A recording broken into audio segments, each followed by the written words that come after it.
नमस्कार. मी शामराव सुतार, कासारवाडा, तालुका राधानगरी, जिल्हा कोल्हापूर.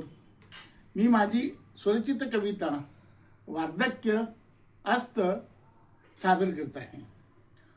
सुकलेलं काटेरी झाड, सुकलेलं काटेरी झाड, मागे निळे आकाश. सुकलेलं काटेरी झाड, मागे निळे आकाश. आपण दोघे मिळून विचार करू सावकाश. आपण दोघे मिळून विचार करू सावकाश. विचार करता करता झाडालाही मिळाले क्षणिक जीवदान. विचार करता करता झाडालाही मिळाले क्षणिक जीवदान.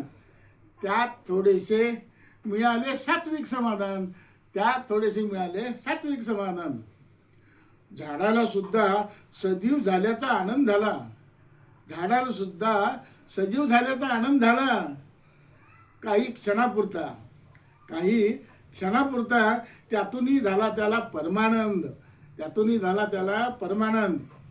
माणसाच्या आयुष्यात वार्धक्य हे असतं. माणसाच्या आयुष्यात वार्धक्य हे असतं सुकलेल्या काटेरी झाडासारखं. माणसाच्या आयुष्यात वार्धक्य हे असतं सुकलेल्या काटेरी झाडासारखं. मुलं बाळं वा अन्य नातेवाईक आस्तिकपणे बोलले तर त्याला वाटतं.